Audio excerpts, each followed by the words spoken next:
Okay, we are going to drill the heck out of this rhythm.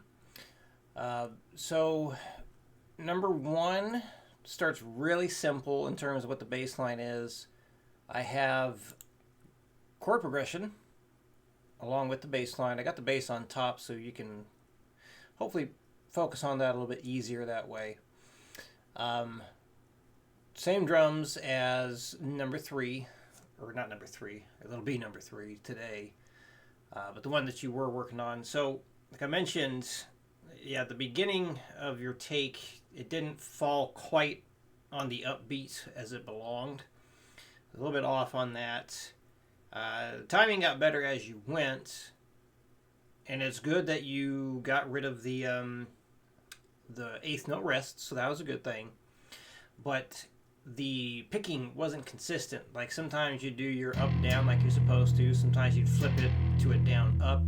So we need to get that under control. So you can play play your bass the best way possible. So let's see. This is set up very much the same way, except we have guitar for everything. So number one, again, the most simple way, bass line, you're just playing the root note of the chord. Number two, we're going to have the same chord progression, but this time when the snare is played on the drums, you're going to hit the fifth interval of the chord. So you got power chords, also known as fifth chords, on the guitar there. So you got like this E5 to start. So quick little theory thing is when you see E5, F5, G5, things like that, that's a power chord, also known as a fifth chord. And what that's telling you is the first thing of the chord is the root note. So in that case, for the E5, E is the root note. The 5 means you're playing along with the root note the fifth interval of the root note, also known as a perfect fifth. Well, what the heck is that? Basically, if you play a major scale, so we start with the open E, we go 1, 2, 3, 4, 5. In this case, it would be E, F sharp, G sharp, A, B. Dun, dun, dun, dun, dun. So that fifth note that you land on, that's the fifth interval. So when you play both of those together, you have an E5. So this is a pretty safe way of making a more interesting sounding bass line using more than just the root note. You can go between the root note and the fifth interval. So like with the F5 chord, if you go 1, 2, 3, 4, 5, then you land on that fifth note, that is the fifth interval of F. Same thing with the G5. You got G's the root note, and then you go 1, 2, 3, 4, 5 in the G major scale. You got your G5 chord there. So all interval stuff starts with the major scale, and then when you alter the intervals or the notes within the major scale, that's when you get new kinds of intervals like sharps and flats. But we'll get to that as we progress. But that's a little music theory right there. Playing the root note and the fifth interval, kind of bouncing back and forth between those while we play this. I do have a bit of distortion on the bass today. Hopefully it kind of cuts through a little bit better when I play along with Guitar Pro. I'm going to do that. And I'd also like you to do that when you're practicing. Do that as much as you can. Doing regular old metronome is fine, but I think because bass is the instrument, it's a really good idea to play along with Guitar Pro so you got the drums and you're hearing the guitar as well. Definitely help prepare you for band stuff. But yes, if you can't do Guitar Pro and you need to just do regular metronome practice, that's not a bad thing either. But use Guitar Pro for the most part. I think that's a better idea. Okay, this one. So this is the same bass line that you had, the more complex one, and I wanted to come up with something on the guitar that would fit well with it, because like having just a regular chord ringing out while the bass is changing a whole bunch, it wasn't sounding too good. So a bit of movement on the guitar, especially here. Tried to make something a bit more interesting on the guitar while the bass continued to do what it was doing. So, yeah, remember to watch those videos on using Guitar Pro. But basically what you're going to do, try and go between this stuff. So number one here, we got the first two bars for the high, or get the drums going. So basically highlight what you're going to play, and then you can come up here to put in whatever your tempo is going to be. So yeah, we want 60. So I'm going to keep that on right now. And here we go, playing number one. I'm going to play along with Guitar Pro. 2, 3, 4, and 2, 3, 4, and 2, 3, 4, and 2, 3, 4, and 2, 3, 4, and done. As soon as you get to the end there, when you do a good take, hit the space bar, it'll stop it right away. And then just come right back up to that and put in the next tempo. So I'm going to go to 120. All right, hit the space bar and off we go. Whoops, I didn't click the right window. 1, 2, 3, 4.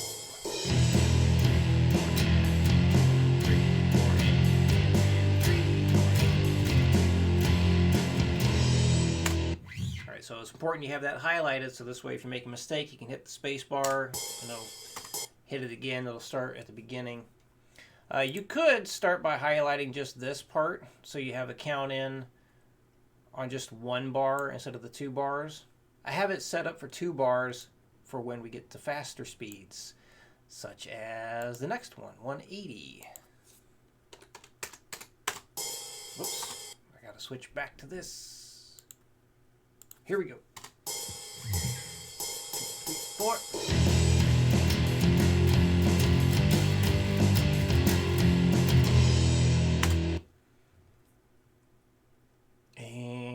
Once again, so you can see what I'm doing, come up here, turn on the 240, and away we go.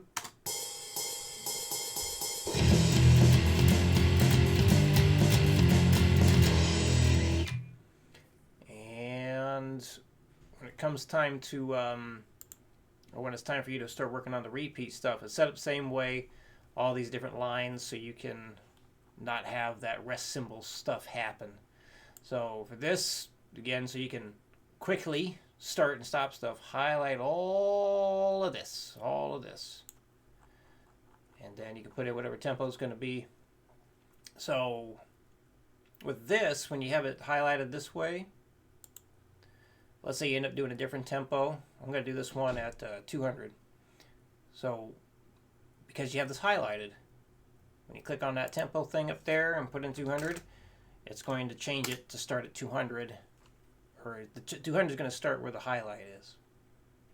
All right, let's play it, the repeats at 200.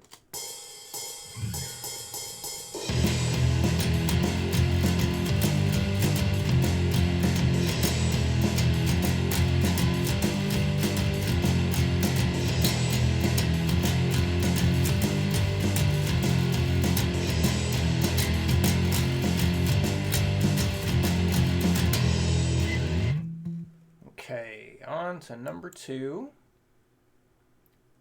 So this is where we're bouncing back and forth between the root and the 5th interval. So I'm going to start by just highlighting one bar. Got 60 all ready to go. Up, down, down, down, up, down, down, down, up, down, down, down, up, down, down, down, up, down. Remember, always pick down on the downbeat, up on the upbeat. Down on the downbeat, up on the upbeat. All right, let's go to 120.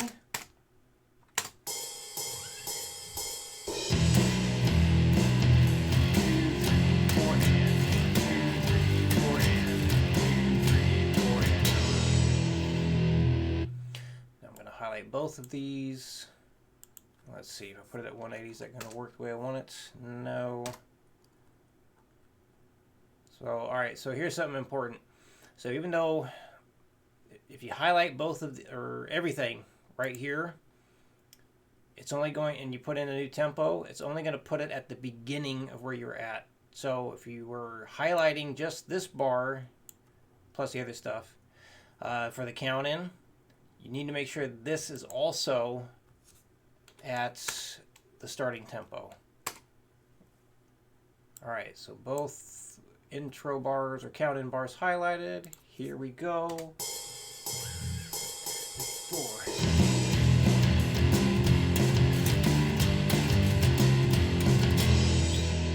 And notice I am kind of not letting it all ring out.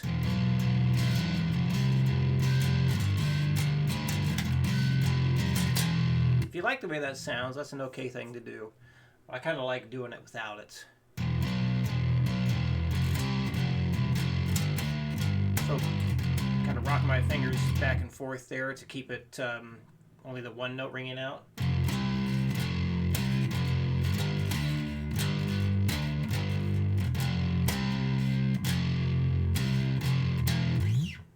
Alright, so that was 180. Let's get that 240. And remember, if you don't reach 240, that's no problem. Just get where you can. Take your time with it. Here we go.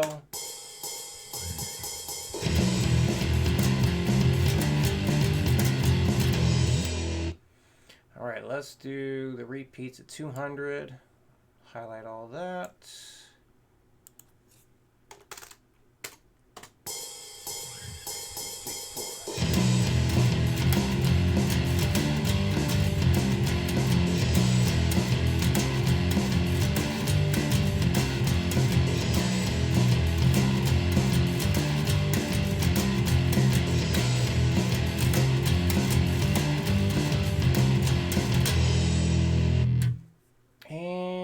Number 3. So, all right, that's already good to go. 60, 2, 4, and 2, 4, and 2.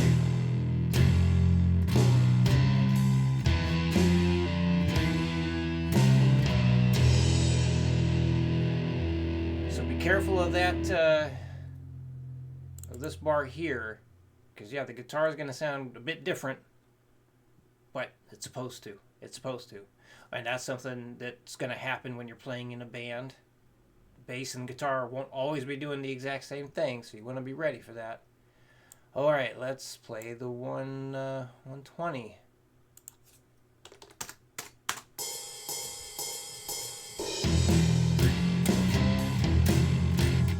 I screwed that up big time. 3, 4. Do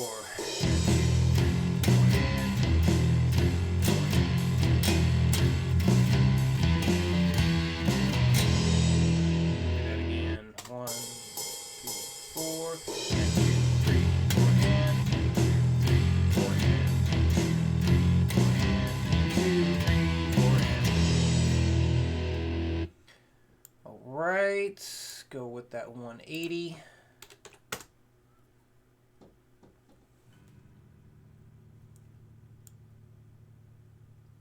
And gotta get that at 180 as well. Okay.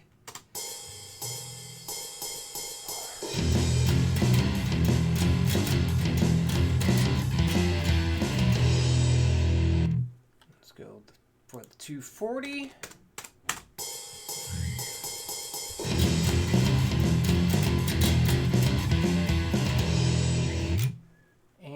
Repeats, I'm going to do that at 200 again.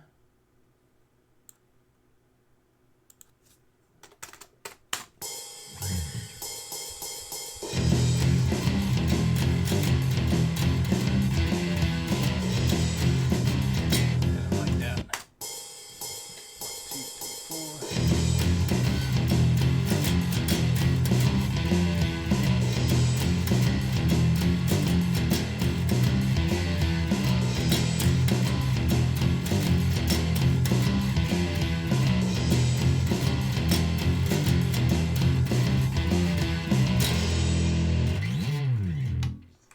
So yeah, if you can, when you go to make your videos, try doing it along with Guitar Pro.